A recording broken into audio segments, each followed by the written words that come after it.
In our first session, we moved from the chemistry से अपने आगे की ओर चलते हैं। और केमिस्ट्री साइंस का जो पहला पार्ट है हमारा, वो है मैटर इन आवर सराउंडिंग्स, यानी हमारे आसपास का मैटर। मैटर मतलब वो सबस्टेंस बोल दो, हिंदी में उसको पदार्थ बोलते हैं।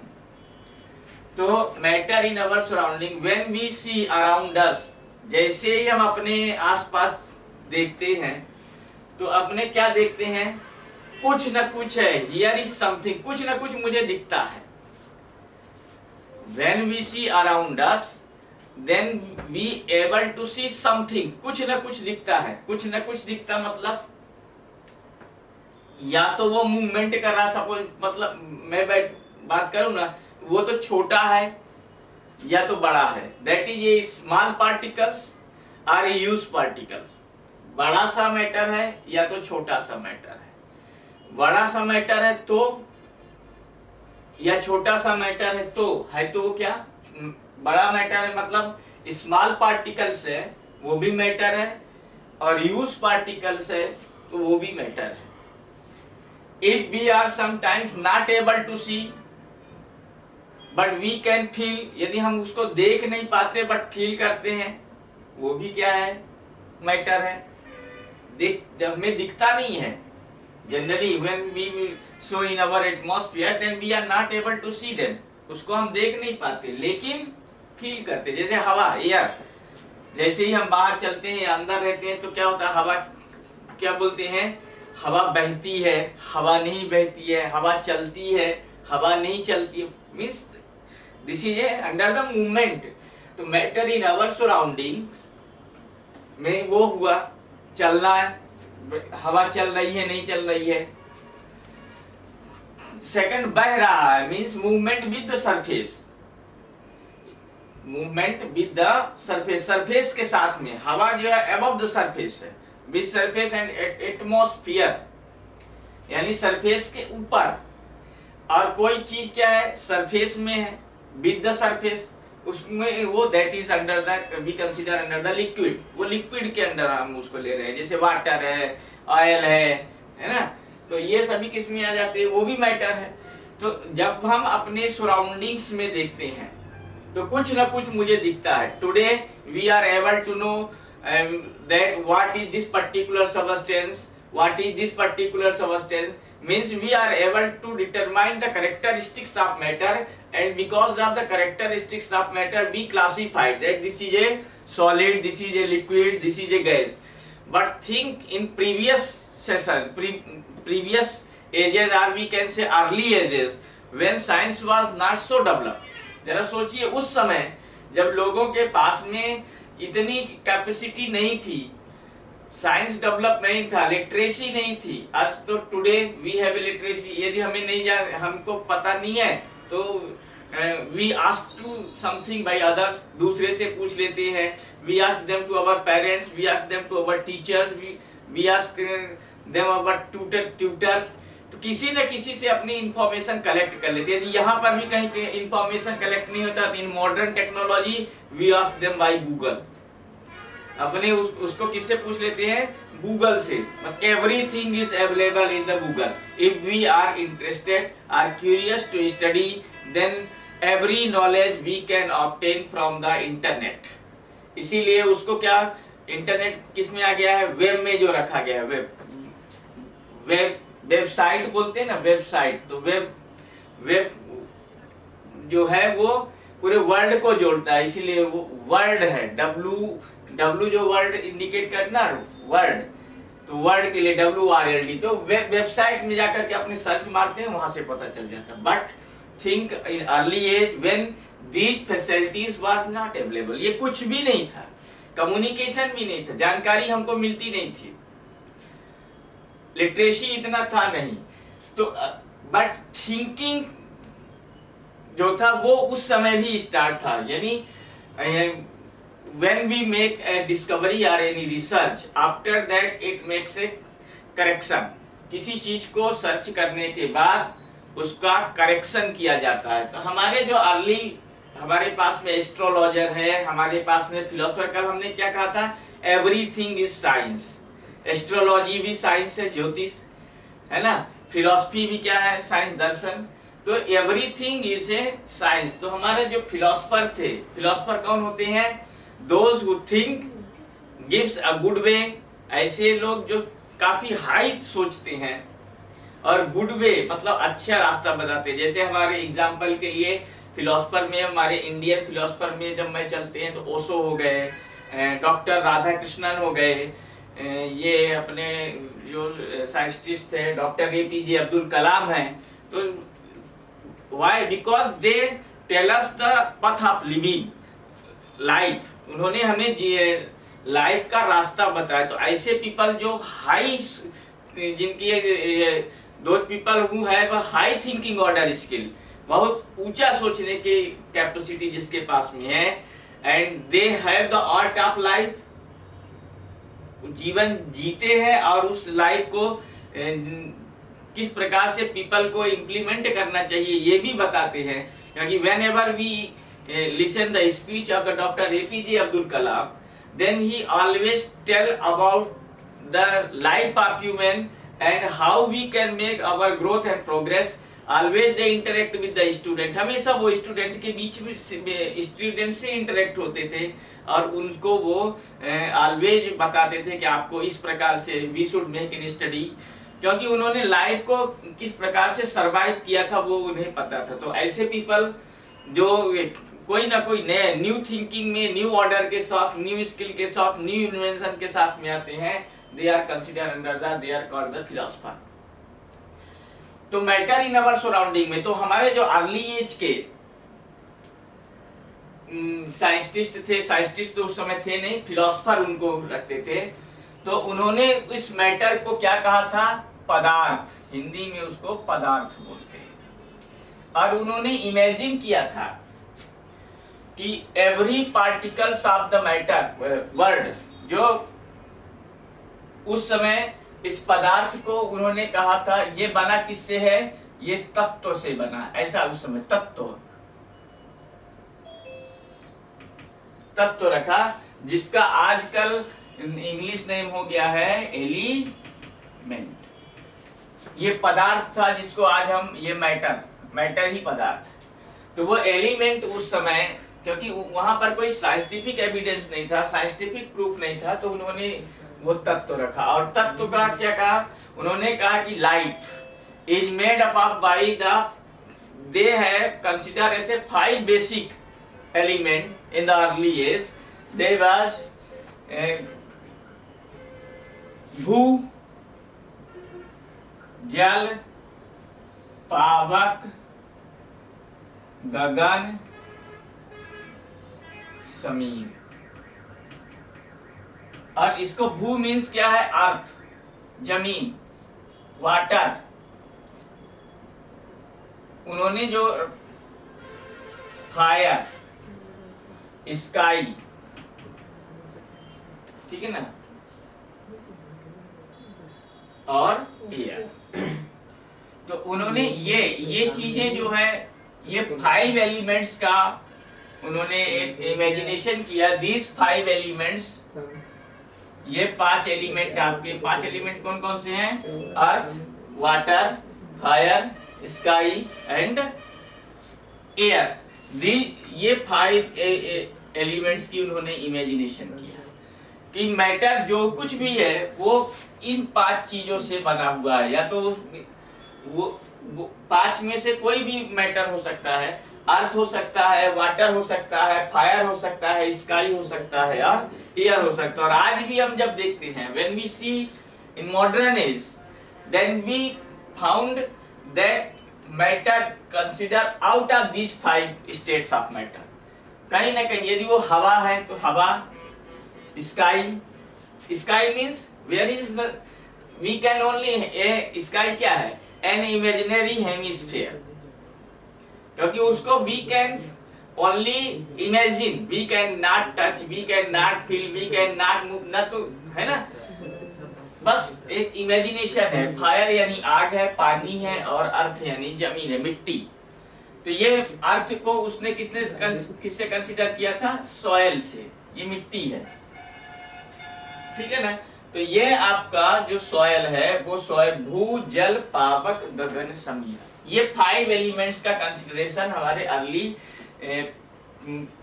फिलोसफर ने किया कि हमारा कोई भी मैटर है वो इन 5 में से कोई ना कोई एक फेस को अटेंड करता है, या ये पांचों से मिलकर के बना है।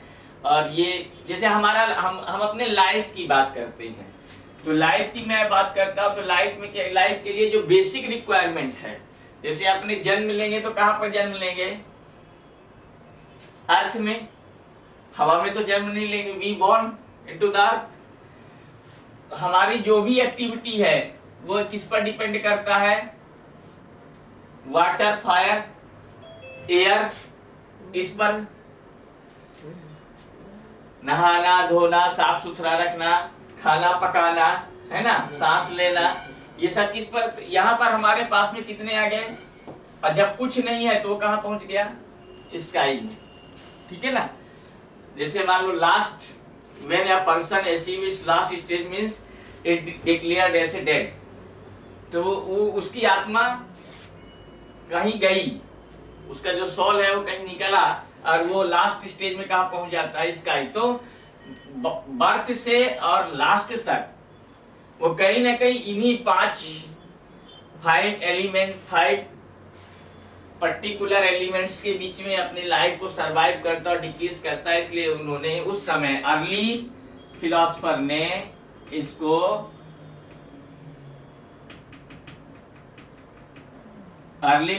ने इसको क्या बोला? 5 बेसिक एलिमेंट, है ना।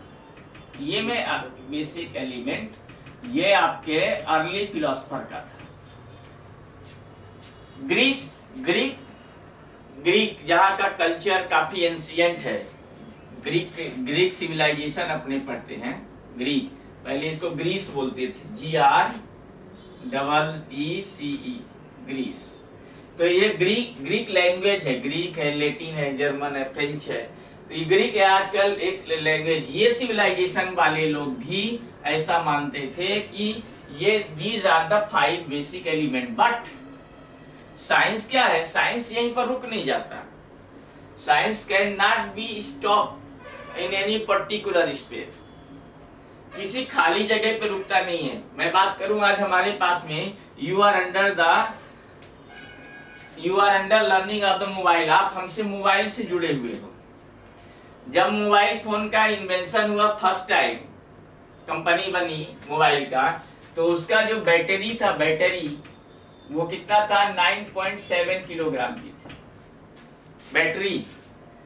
और जो हैंडसेट था वो लगभग कितना? 150 ग्राम का था। पहले ये मोटोरोला कंपनी का एक मोबाइल फोन आता था। अब ये 9.7 किलोग्राम की बैटरी एक वायर से, यानी ये बैटरी बाहर रहती थी, ये बाहर बैटरी है, और ये कनेक्टेड रहता था किसके साथ में? मोबाइल हैंडसेट के साथ में, इसके साथ। तो यानी ये बैटरी कहाँ रहती थी? ये बैटरी पीछे बैग में रहती थी, अब मोबाइल जेब में रहता था। किसी का फोन आया तो उठा लिया। तो ये this was the first age mobile phone. और आज हमारे पास में कैसे कैसे कितने, कोई टेक्नोलॉजी नहीं थी इसमें। कॉल आएगा, कॉल जाएगा, बस। इसके बाद धीरे धीरे डेवलपिंग हुआ, डेवलपिंग होकर के आज मेरे पास में स्मार्टफोन है। We have a smartphone means we can perform each and every our required function by the phone. तुम पढ़ रहे हो फोन से, हम मोबाइल फोन से पढ़ा रहे हैं। जब मैं स्टडी करता था तब ये था ही नहीं। तो आज कितना, मतलब इसका 9.7 और एक इसको मिला देते हैं तो टोटल मिला करके नियर अबाउट 10 किलो पहुंच जा रहा है, यानी 9.85 किलोग्राम है ये एक मोबाइल। और आज मेरे पास में लाइट वेट का मोबाइल जिसका मैक्सिमम वेट कितना आता है? 100 ग्राम, 100 ग्राम मैक्सिमम वेट। अभी तो स्मार्टफोन आ रही है सब 50-50 ग्राम के, लेकिन मैं 100 ग्राम का ले लेता हूँ। 150 ग्राम आते हैं ना 50 ग्राम के मोबाइल फोन, नहीं देखे? छोटे छोटे, इतने बड़े बड़े आते हैं।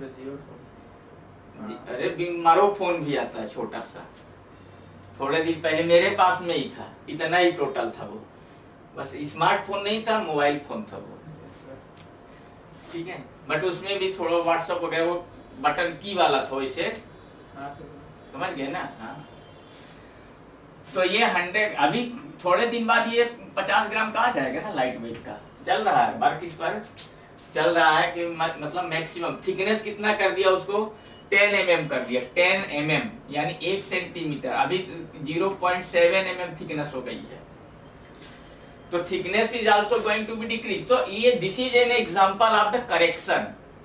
कंप्यूटर में, कंप्यूटर टेक्नोलॉजी अपने साइंस में पढ़ते हैं तो computer earliest computer first is Charles Babbage का कंप्यूटर, आप लोगों ने कंप्यूटर स्टडी में पढ़ा होगा, बोलते थे बहुत बड़ा था, काफी लार्ज रूम में रखा था, हीट रिलीज करता था, and today we are moving under the age of palm top. आज हमारे पास में पॉम टॉप आ गया है, जिसको हम टैबलेट के रूप में देखते हैं। पॉम टॉप यानी हथेली के बराबर का कंप्यूटर। तो this is an example of the correction. Correction हुआ इसलिए चार्ल्स बेबेज के कंप्यूटर से अपने किस में आ गए, पॉम टॉप में। कुछ दिनों बाद नेल टॉप आएगा, और नेल टॉप के बाद टीथ टॉप आएगा, हो सकता है लोग ये अभी, क्योंकि we are moving toward the nano technology में हम चल रहे हैं, नैनो टेक्नोलॉजी।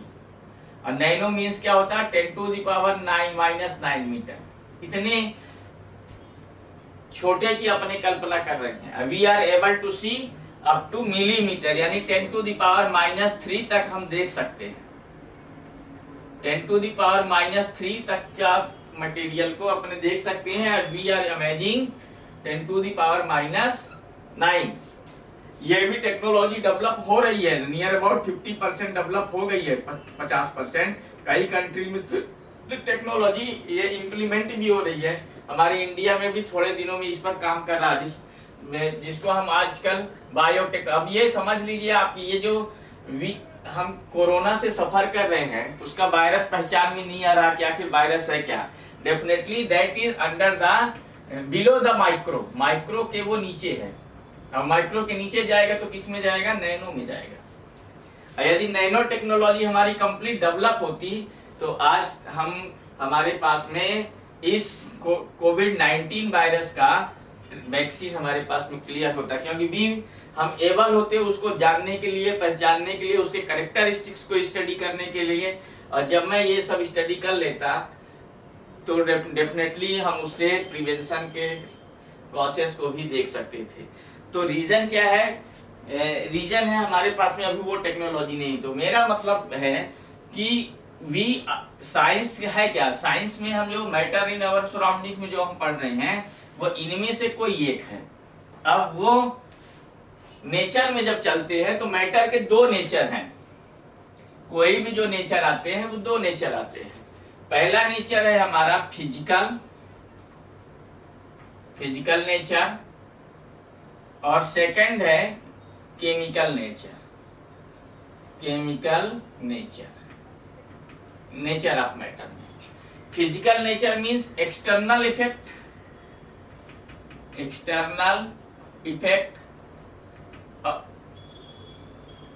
विच चेंजेस भी है, चेंज सब में आता है, फिजिकल चेंजेस भी होते हैं चेंज। और केमिकल में रिएक्शंस आता है ना, इंटरनल और एक्सटर्नल दोनों आ जाएगा, इफेक्ट विथ चेंज,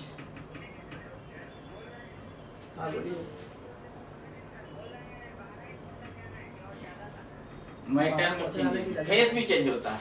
इसमें फिजिकल में क्या आता है, फिजिकल नेचर में इसकी जो होती है वो फिजिकल में ओरिजिनल प्रॉपर्टी रिटेन्स रहता है, और इसमें जो आता है वो ओरिजिनल प्रॉपर्टी आपका चेंज हो जाता है। मींस केमिकल नेचर और chemical changes always change its original property. Therefore these are the two type of nature and we will discuss means all the nature of matter means जब हम चलते हैं तो इसमें मैटर में मैं रखता हूं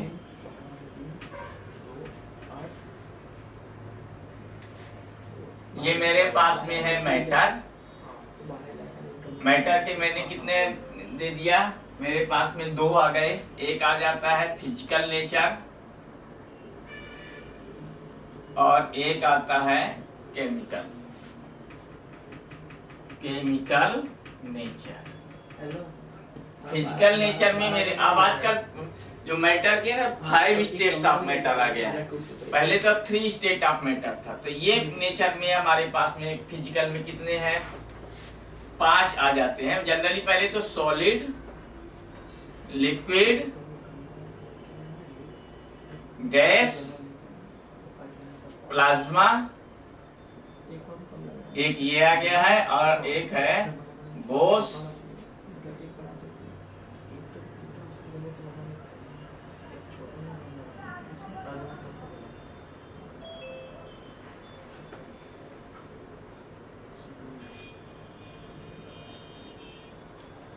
बाकी है। तो these are the 5 state of matter. यहाँ केमिकल नेचर में हमारे पास में 3 है, वो है एलिमेंट, कंपाउंड एंड मिक्सचर। तो दीज आर द 5, यहाँ पर इसके 5 स्टेट आ जाते हैं। जनरली हम इतने 3 को देखने के लिए अवेलेबल हैं। और ये एलिमेंट, कंपाउंड और मिक्सचर ये chemical nature of the matter में आते हैं। Then we will discuss all the properties of all these nature of matter in our next session. Thank you and have a nice day once more.